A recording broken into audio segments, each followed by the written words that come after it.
And then the holy days, some of the important celebrations and the holy days, we follow. And good contact and the life, the duty, we talked about the duty, we all have a duty, dharma. We have a duty to ourselves, duty to our family, duty to the community, duty to the nation. All those kind of things kind of fits in that dharma. And pilgrimage, we like to go to Kasi, right? We all those kind of things. So these are the physical aspect.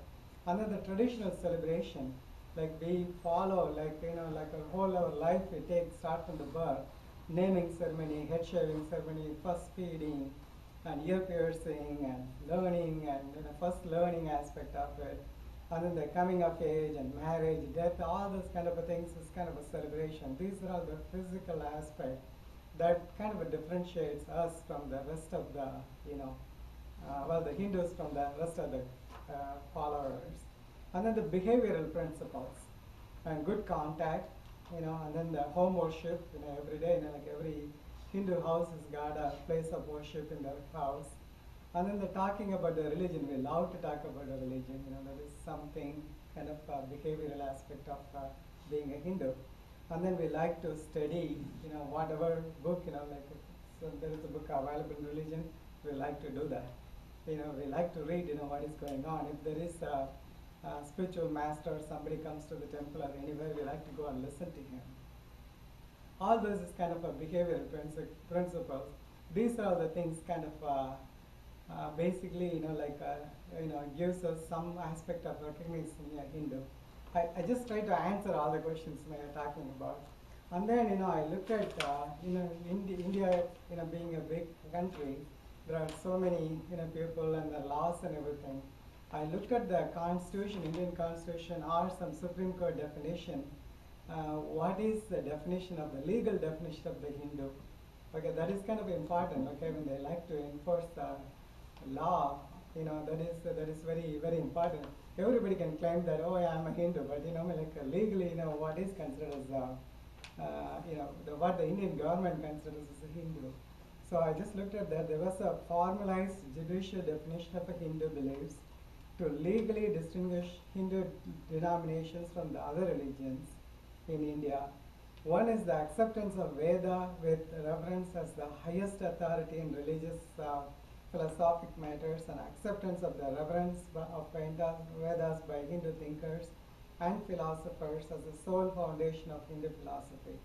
And then the second one they talk about the spirit of tolerance is the sole foundation of the, spirit of tolerance and the willingness to understand and appreciate the opponent's viewpoint of view.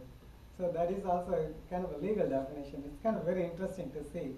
And then the acceptance of a great work, vast periods of creation and maintenance and dissolutions follow each other in endless succession by all the systems. They just kind of say that whatever the religious system, they identify 6 systems as a Hindu philosophy. I couldn't find what are the 6 systems, but at least from that point of view, you should accept all of them as viable or accepted philosophies or accepted principles. And acceptance by all systems of Hindu philosophy of the belief in rebirth and pre-existence, and recognition of the fact that means or ways to salvation are so many. You can take so many paths, so flexible. You can take all kinds of paths to have the liberation and the salvation, and the realization of the truth that numbers of gods to be worshipped may be large, yet there being Hindus who do not believe in the worshiping idols. Even if the people who don't believe in worshiping idols, you have to accept them as Hindus. But unlike other religious or religious creeds, Hindu religion is not being tied down to any definite set of philosophic concepts as such. Finally, that's what you're trying to, point out. Basically, with all those things been through, finally they said, even if it is not, then you got to accept them as Hindu. So, that's my view and, my little knowledge and, whatever, I was able to find in that. Okay? Thank you. Maybe you and the speaker, should sit on this side. I'm going to call in other person, please. Me. I'm sorry, I'm the ignorant one here. So No, you can have the question by the time I call the person. Okay? Oh, yes. Record the question. You want to call the person? You can record the question. Yeah, go ahead. So I wonder then, and excuse me for taking up so much time, but as I listen to your definition, so then would a person who used violence or went to war or ate meat, would he then stop being Hindu? Is there an You excommunication? don't have an answer. Take the question right now. Yeah, I will take it, but there are so many parts in the question. Okay. You talked about, I will come and discuss that one. Okay. Because meat eating is a different thing, and then going to the war is, to me, the war is his dharma. Suppose if he's a soldier, if it is a country, if he's in that position, he's just following that dharma, whatever his duty concept. So he is, by definition, as a Hindu. But the ahimsa principle, we have to follow. By killing another human being, causing injury to the other one, that doesn't fit into the Hindu definition. I wanted to call back on 407-275-001. Swami Chinmayanand said that anybody who is born is Hindu, and after that you follow whatever the religion you want. And as you said that anybody born is not Hindu. Well, you follow, if you believe in all these principles, you don't become a Hindu by birth. That's what Swamiji said. That's what Swami Chinmayanand said. That's why there's so many ways of looking at it. And other thing also is, you said that by looking at some person, you cannot say he is Hindu or not. How can you do that? It is going to the And everybody looks the same. They Yeah. call me Spanish. They call me, So there is no recognition that he is not Hindu, he is Hindu. Yeah, I think for don't most agree. part there is an intuition, and also, by talking to the person, you can pretty much come to Next some sort speaker of is not answering. No, it is going to viral. He called and then we called him this connection for a few minutes. Okay. So we will keep quiet while you are You just answering. take the questions, okay? If you wanted to say something, want to ask something? Yeah. Are there any more speakers? No, I'm just getting. Oh, okay. I can get him from. Well, I was going to kind of present the same thing, maybe based on my own experiences, and maybe present them in a kind of a funny way. Both, like Madan Gopal Garu said, all of them are interrelated. Who is a Hindu, how to recognize Hindu, and as Khandelwalji said, there is at the source of it is the Dharma. And even though Hinduism is actually given to us, we really don't consider ourselves Hindus. But in this country, based on my own experiences, I am going to tell you what a Hindu is. Okay? I'm going to use the Jeff Foxworthy, who is a redneck kind of thing. And he says, you are a redneck if you think Mob or Southern Bell is a phone company or something. Or Taco Bell is a phone company. Similarly, if you are a Hindu, if you go to a Burger King and ask for cheeseburger, but no cheese, no meat. And so the lady says, what? So you just want bread and lettuce and tomato, right? Yes. If you see somebody asking that, you probably are a Hindu. You go to a Subway and you irritate that Subway lady, can you please change the gloves? She gets irritated, she's in the busy, she's trying to put sandwiches, and then you say, can you please wipe off that knife because you don't want to get that beef onto your sandwich. And so you probably are a Hindu. And then you are a Hindu if you go to a gas station or something and the gas lady says, oh, you are bleeding. And it will take a minute for you to figure out that she is talking about this kumkum on your forehead. So that's how you recognize when you wear the traditional kumkum. And then you probably are a Hindu if you're in the middle of a conference room, you're talking to your colleagues in a meeting, and all of a sudden your colleague says, "Oh, what's that powder on your face?" Well, then it will take a minute for you to figure out, oh, you probably forgot to wipe the vibhuti that you poured on your face that morning when you did the prayer, but then you went to the office anyway without wiping it off as you usually do, but you didn't do that day. So those are the things that go talk about how we eat. Those are the things that we put on our face. And then talking about the sanskaras, there are a couple of examples of that. You probably are a Hindu. If your colleague asked you, why the heck can't you move in after closing? The minute you close, you get the key and you go into your house and you move in. That's what Americans do. But not some Hindus, because you're waiting for the priest to tell you what is a good day for moving in. And so you are a Hindu. And then you probably are a Hindu if you go to a barber shop and you took your baby there and you say, please tonsure your head, because that's your first hair offering, and then you ask for the pieces of hair back, and the barber looks at you. What? Then you have to explain, I am a Hindu, I am offering this to God. So those are some of the funny examples that happened to me, and I wanted to share that with you. Thank you. Now we have got Dr. Edu Nagare from Arizona Phoenix, and I'm going to put him on speaker 4 now. Okay? Line dropped. Right. Sorry, some of these technology things, whatever we do.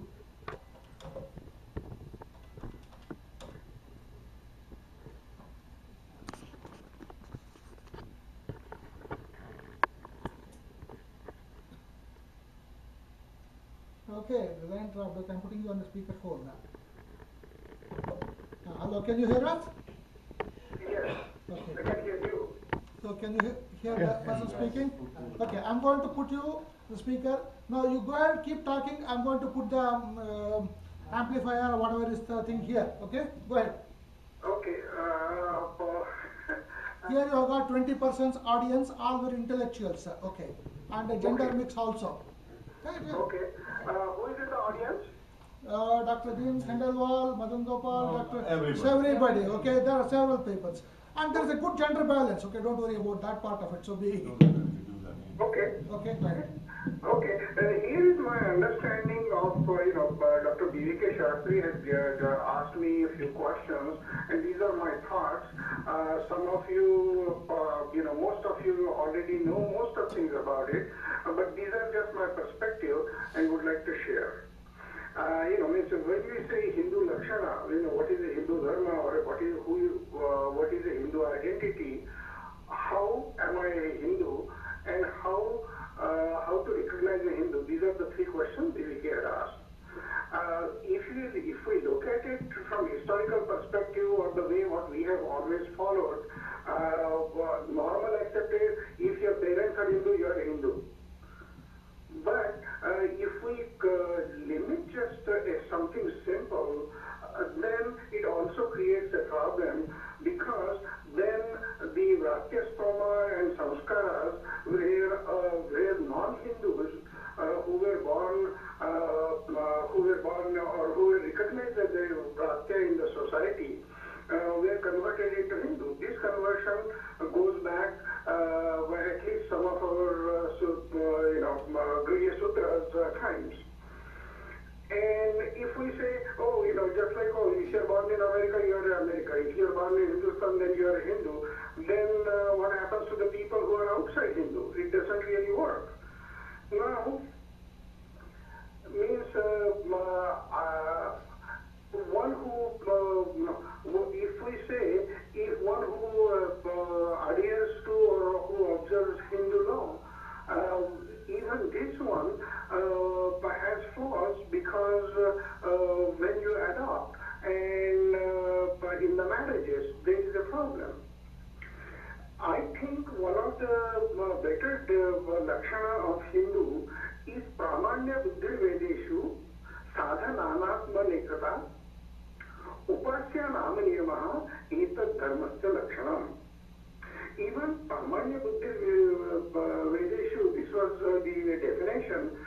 what Lokman Tirak had given, has some flaws, and they were argued at that time as well.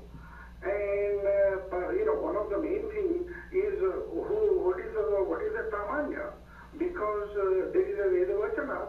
Naiko Rishi Yacha Vachaha Pramana. There is no one Rishi that is a real Pramana. Now, if we think about all these things, then what about Charvaka? Charvaka says Trayo Vedasya Kartanaha Banda Dhurta Nishacharaha. He says Banda means the one who is always fighting. Dhurta Kapati, all these things, Nishachara, these Rakshasi Pravrutti are the Vedakarta also. Then all these things are culminating to different kinds of problems.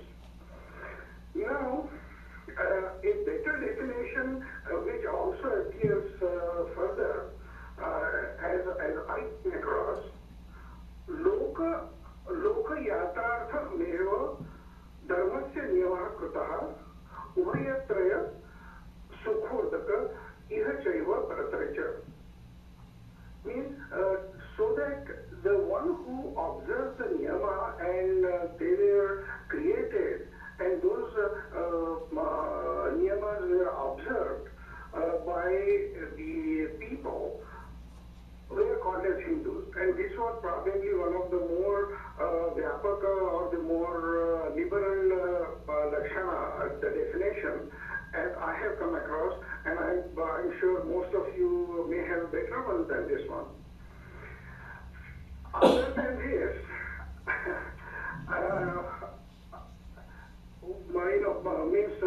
we talk about many things. One who observes Hindu Purana, then our Vedic Dharma and Sanatana Dharma and all these things. Most of these terms, or many of the terms, have been diluted, and we have lost the significance of what they meant at that time. And if we try to understand them in a proper perspective, that may be helpful in redefining as Hindu. It really doesn't matter what is called. My parents have called me as a Hindu, so I'm going to continue as a Hindu. I accepted it. So it doesn't matter what you call an object. Once the name is defined, you follow it. I have no problem with that one either. So now, how am I a Hindu? Because I try to go beyond why a few rituals were created, why those deities were created. I go beyond the normal norms of Puranas and go into Vedas and try to understand, like most of the Vedas have three things are always given in most of the Vedas. You have the Rishi, we have the Chanda and the Devata, but the fourth part is also there, which only appears in some of the Brahmanic Granthas, where that is known as a Vinyoga concept, why those particular sukta or why that particular richa was practiced at a specific homa and things like that. And that reference can only be found in the Vinyoga concept of our literature. And probably reviving that may help us. And how to recognize a Hindu? One who practices all of the above. That would be the simplest way. It really does not matter. With having that said, I can try to answer with my limited understanding, of the scriptures. Okay, thank you, Edu. In the interest of time, we have just taken the inputs for today, and probably next lecture we will have a little more churning. Any questions you want to give us a response for this? Okay, so you have a question? I do not have a question, but I do have a comment, which is since we unfortunately all of us cannot understand the Sanskrit, I would like to get the actual quotes of the slokas and the actual meanings of it. Okay, so that's a note. Yeah. So you can send it to me by email with all the illustrated reference, footnote, page number, ISBN and all that kind of a thing. how you do it. Okay, put that particular thing and send it. And thank you for being on the phone and sharing your thoughts with the group here. Thank you very much. Okay, getting back to the interest of time and this one, I want to say we had a detailed commenting with a generous sprinkling of Sanskrit, Hindi and all the quotations, and including the Taco Bell and